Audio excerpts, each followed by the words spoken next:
Elle bouclait ses valises pour emménager avec son meilleur ami et m'a lancé avec un sourire en coin, « Tu finiras seul. Personne ne prendra jamais ton parti. » J'ai simplement hoché la tête. Quelques semaines plus tard, quand il l'a mise à la porte et qu'elle s'est présentée chez mes parents, mon père a ouvert la porte et a dit « Il n'est plus seul désormais. Nous sommes là pour lui. » La dernière chose qu'elle m'avait dite en se tenant sur le pas de ma porte, valise à la main, ce voulait être le coup de grâce, une phrase conçue pour résonner dans le silence qu'elle laissait derrière elle, un dernier coup de couteau parfait. « Tu sais quel est ton problème, Julien ?» avait-elle dit avec ce sourire suffisant et plein de fausse pitié.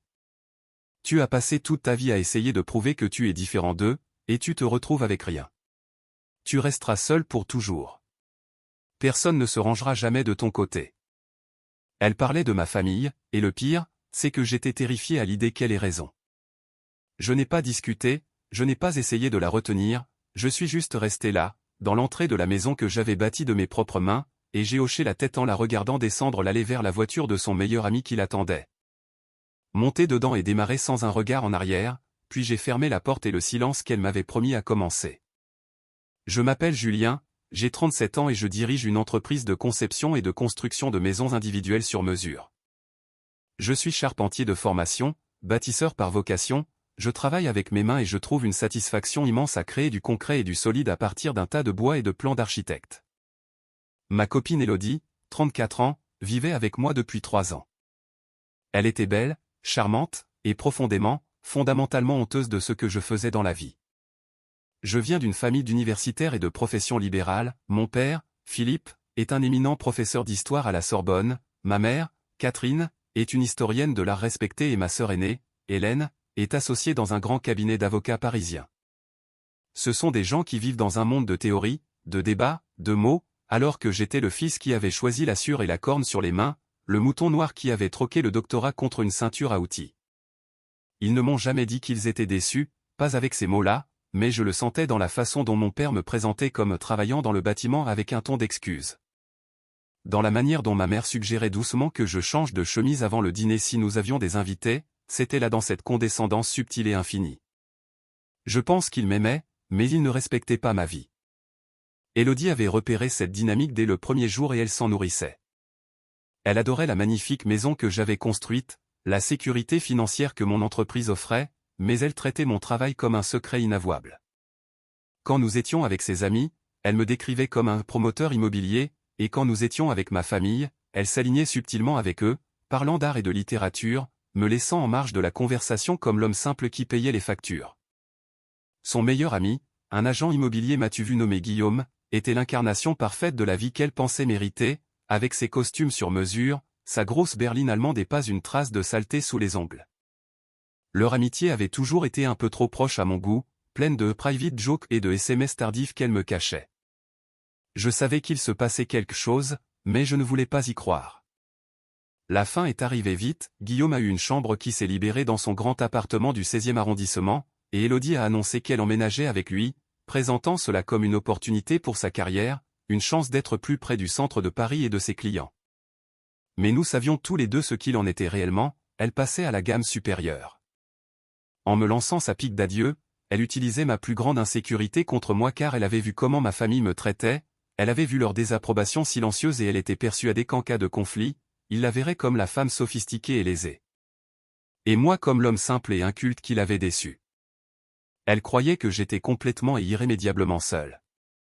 Après son départ, j'ai erré dans la maison silencieuse qui me semblait immense et vide. Pour la première fois de ma vie, j'ai senti le poids de mes choix, me demandant s'ils avaient tous raison et si j'avais choisi un chemin solitaire. Le silence était assourdissant.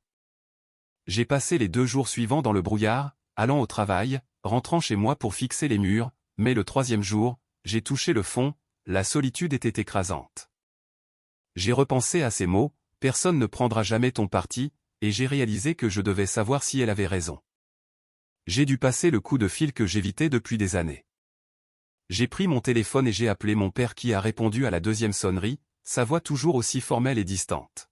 « Papa, ai-je dit, ma voix serrée, il faut que je te parle, il s'est passé quelque chose. » Mise à jour 1, la réponse à mon histoire a été bouleversante, merci à tous. C'est étrange de trouver du soutien auprès d'inconnus quand on se sent coupé de son propre monde. Cet appel avec mon père a été l'une des choses les plus difficiles que j'ai jamais faites car je n'ai jamais été doué pour demander de l'aide, surtout à lui, ayant toujours senti que je devais projeter une image de force et d'autosuffisance pour justifier mes choix de vie. Je lui ai tout raconté, le départ d'Élodie, Guillaume, les choses qu'elle avait dites. Je ne suis pas devenu émotif, j'ai juste exposé les faits comme je décrirais un problème sur un chantier. Quand j'ai fini, il y a eu un long silence à l'autre bout du fil et je me suis préparé au je te l'avais bien dit, à la déception silencieuse, mais ce n'est pas ce que j'ai eu. Où es-tu en ce moment, fils, a-t-il demandé, et sa voix était différente, la formalité académique avait disparu, remplacée par une inquiétude brute et simple que je n'avais pas entendue depuis mon enfance.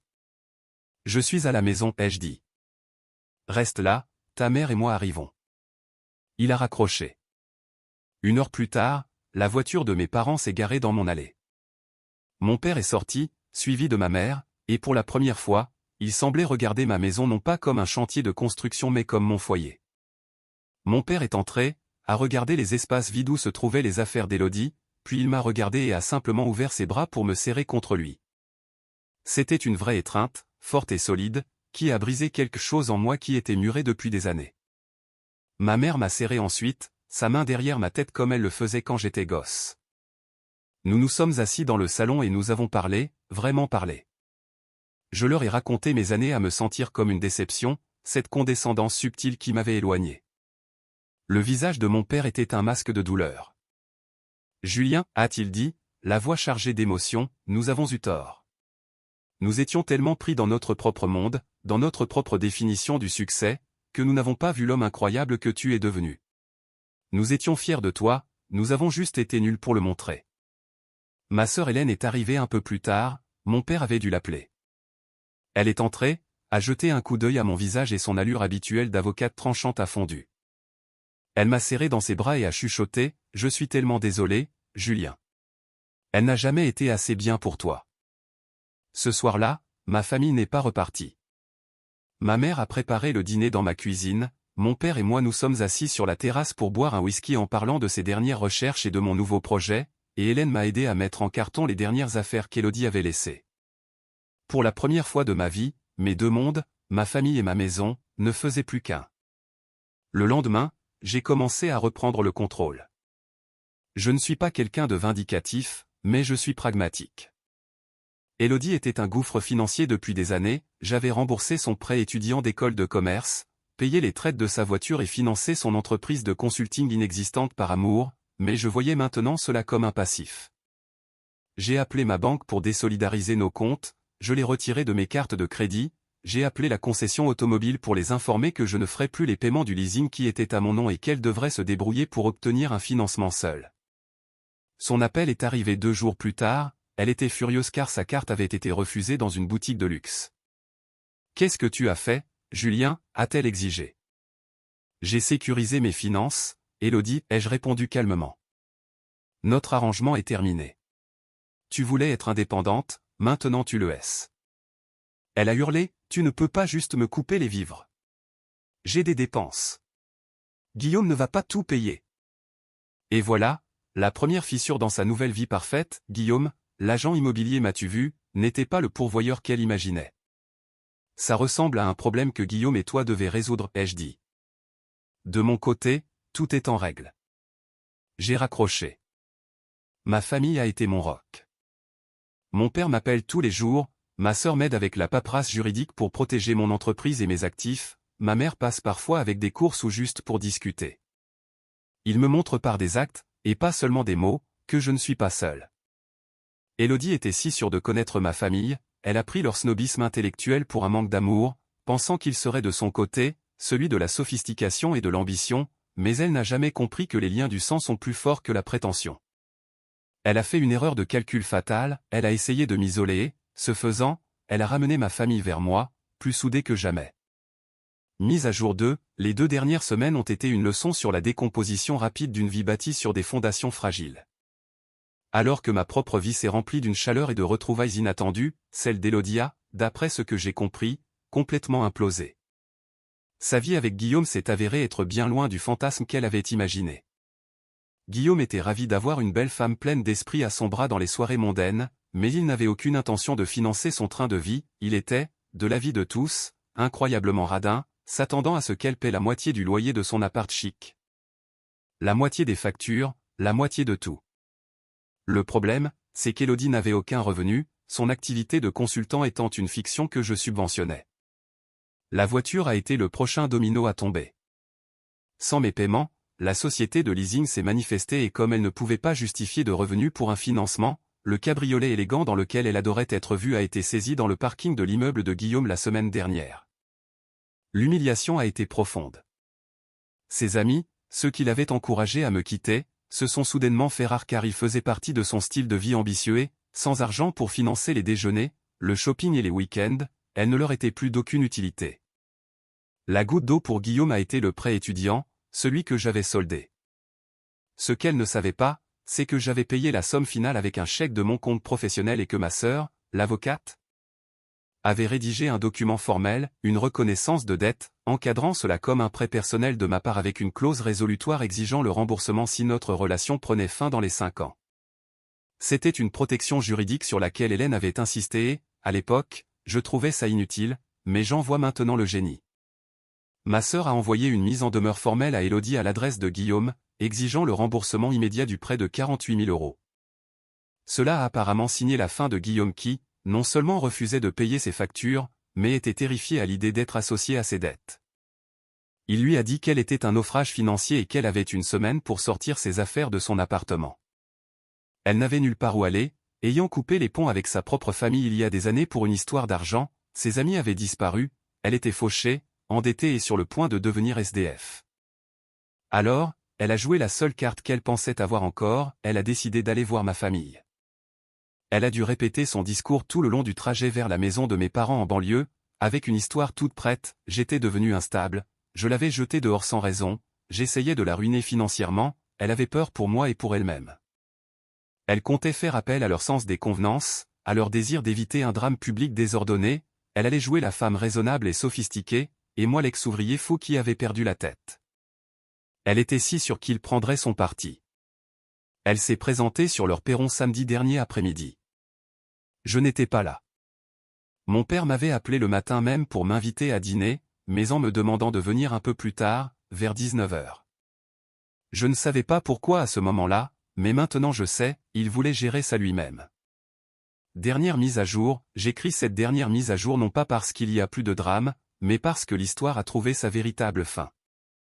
La poussière est retombée et le nouveau paysage de ma vie est plus clair que jamais. La scène chez mes parents ce samedi-là a été la défaite finale et écrasante pour Élodie. Elle a sonné et mon père a ouvert. Il ne l'a pas invitée à entrer, restant simplement là, une présence solide et inébranlable dans l'encadrement de la porte de la maison qu'il habite depuis 40 ans. Élodie s'est lancée dans sa performance larmoyante et paniquée, racontant que j'agissais de manière erratique, que je lui avais coupé les vivres, qu'elle craignait que je fasse une dépression, le suppliant d'intervenir pour me raisonner. Mon père a écouté tout son discours désespéré sans dire un mot, son expression n'a jamais changé. Quand elle a enfin fini, la voix étouffée par de fausses larmes, il l'a regardée et sa voix était froide et claire, « C'est mon fils » a-t-il dit. « Et vous l'avez blessé. Vous avez pris la complexité de notre famille pour un manque d'amour. Vous pensiez pouvoir l'isoler. Vous aviez tort. » Élodie a été stupéfaite par ce silence, ce n'était pas la réaction qu'elle avait prévue. Il n'est plus seul désormais, Élodie, a continué mon père. Nous sommes là pour lui. Vous n'êtes plus son problème, et vous n'êtes certainement pas le nôtre. Ne revenez plus jamais dans cette maison. C'est assez. Ne contactez plus aucun membre de cette famille. Vous n'êtes pas la bienvenue ici. Et puis il a fermé la porte à son nez. C'était fini. Son dernier coup de poker avait échoué de la manière la plus spectaculaire possible. Elle est restée plantée sur le perron de la famille qu'elle avait essayé de manipuler, complètement et totalement seule.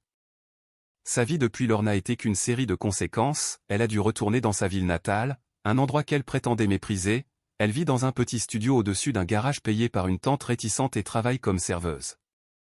La vie glamour à laquelle elle se sentait en droit a disparu, remplacée par la dure réalité de ses propres choix. Ma vie a été l'inverse. Ma relation avec ma famille est une révélation, nous sommes plus proches que jamais. Mon père et moi parlons tous les jours, pas seulement boulot, mais de la vie, ma mère m'apprend à cuisiner, chose pour laquelle je n'avais jamais eu la patience avant, et ma sœur et moi sommes devenus de véritables amis. Il me voit maintenant non plus comme le fils Manuel, mais comme Julien, l'homme qui bâtit des choses, l'homme fort, capable et gentil. La vengeance n'a jamais consisté à détruire Élodie, mais à me reconstruire moi-même. Ces paroles d'adieu se voulaient une malédiction, mais elles ont fini par être un cadeau. Elle a dit que je serais seul pour toujours, et son départ a été la chose même qui a ramené ma famille vers moi. Elle a dit que personne ne prendrait mon parti, et elle m'a forcé à trouver les gens qui l'avaient toujours fait, même quand je ne pouvais pas le voir. Le week-end dernier, toute ma famille est venue chez moi pour un barbecue. Mon père et moi étions debout sur la terrasse que j'avais construite, regardant le jardin, il a posé sa main sur mon épaule et a dit « Tu as bâti une belle vie ici, fils. » Et pour la première fois, j'ai su qu'il ne parlait pas seulement de la maison, il parlait de tout. Je n'étais pas seul. J'avais ma famille. Je m'avais moi-même. Et c'était une fondation que personne ne pourrait jamais ébranler.